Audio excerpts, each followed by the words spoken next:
des adaptations modernes, bien sûr, mais est-ce qu'on aura rendu compte de ce qui constitue le cœur même de cette tradition et qui fascine autant les gens? Parce que ce qui est frappant dans le reportage que vous avez vu, c'est l'adhésion populaire qu'il y a autour de cette célébration.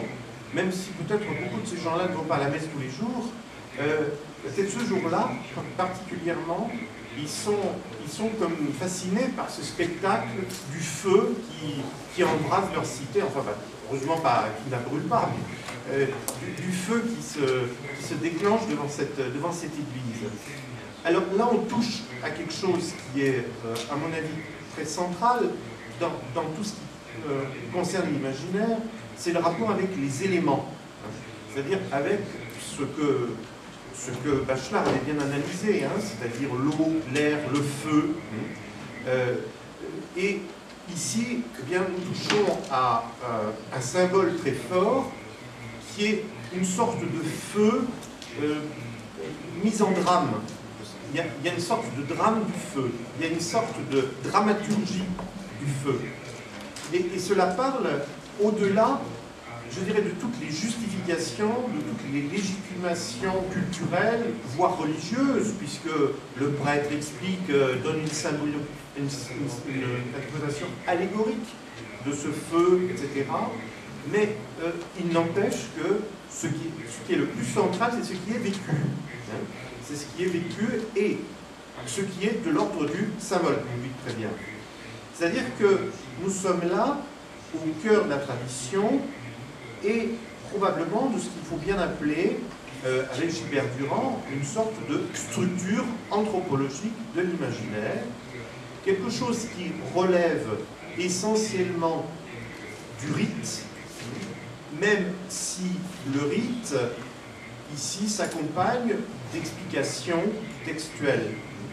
Alors, je crois qu'il y a là quelque chose qui est peut-être plus central encore que tout le témoignage des textes, qui n'a pas été forcément produit par les textes, mais qui résulte d'une construction collective autour de laquelle communie, au fond, toute une collectivité. C'est là, je dirais, la force du symbole qui est mise en œuvre et qui est mise en scène, à la fois socialement, culturellement, et probablement aussi de manière inconsciente. Parce qu'il y a dans toute cette représentation des représentations inconscientes qui jouent également et qui parlent au plus grand nombre. Voilà. Donc, j'ai essayé dans ma présentation, vous avez vu, de me prémunir d'une vision simpliste qui ferait dériver les rites des textes.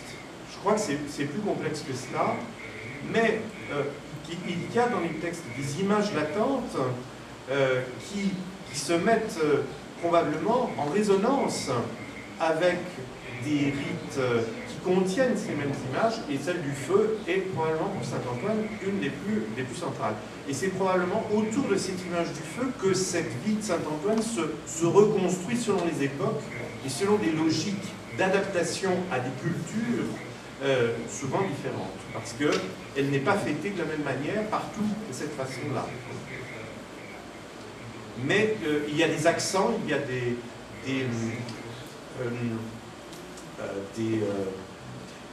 gestes, des rites qui se redisposent, je dirais, autour de ces images primordiales, souvent de manière un peu analogique.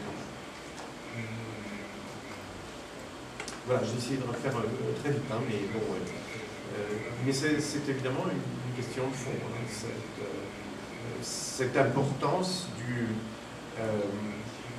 du symbole, ce qu'on va appeler le symbole, au fond, qui est l'art de signifier sans les mots, peut-être, ici, mais dans un langage qui est plus fort que les mots.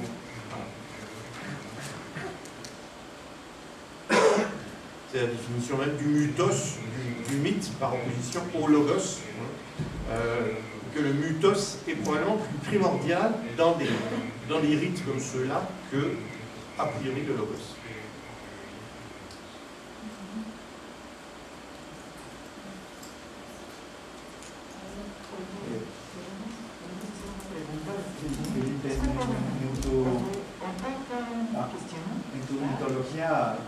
cristiana para hablar de carnaval. La raíz de carnaval utilizas bueno, dejas ver que hay una diosa Carna que nombra todas estas fiestas del carnaval. Y esta también coronación de las niñas que vimos en el rito tiene que ver con estas vestales de fuego que hay en mitologías precristianas, paganas. Oui, très très bonne question, effectivement, parce que ça c'est aussi l'un des intérêts de ce reportage, et je n'en ai pas parlé tout à l'heure. Mais nous avons dans le reportage une sorte de présentation, comment on va dire, évoluée un peu de vieux rites de carnaval qui supposaient l'élection d'une reine, une reine de carnaval qui existe dans beaucoup de régions, sous des formes différentes. Ici, cette reine, on a très souvent essayé d'expliquer qui elle était, mais il y a un folkloriste français qui s'appelle Pierre Saint-Yves qui a établi des relations très intéressantes entre le personnage de Cendrillon, Cinderella en italien, je crois, en italien, et chez vous, voilà. Qui a un rapport avec le feu, avec les cendres, et avec, évidemment, des rites de mariage aussi. Hein, bon. Mais il a bien établi, je crois que c'est un des premiers, à avoir montré l'importance de la figure de Cendrillon à rattacher aux figures du bûcher de carnaval.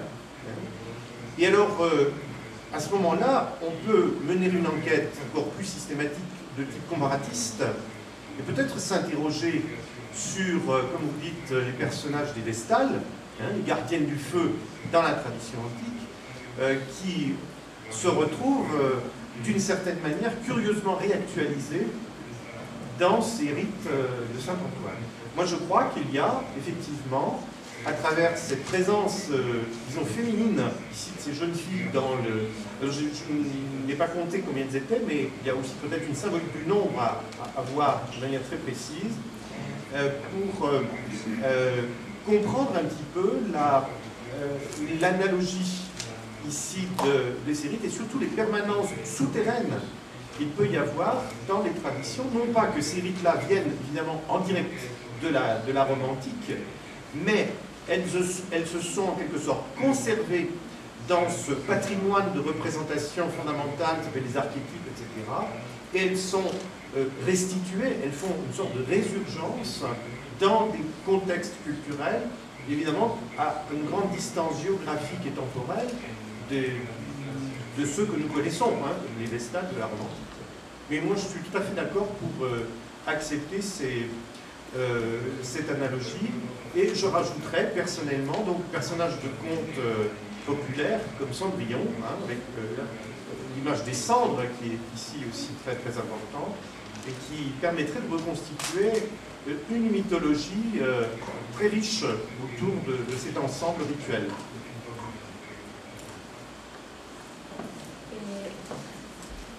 Filológicas, quieren claro, no se preguntas.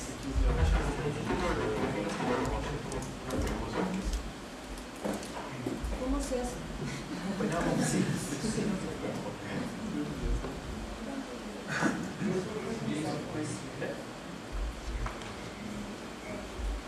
La pregunta es, ¿de dónde es la conexión de Prometeo y esta rama que conserva el fuego?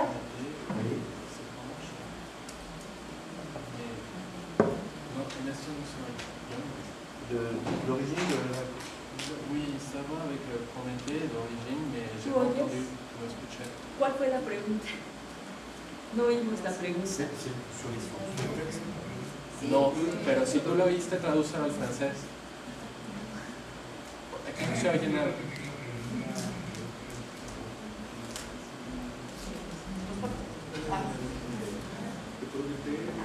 No, la pregunta era cosa de detalle, en el paréntesis sobre Prometeo. A mí realmente de omisión se me fue. ¿De dónde viene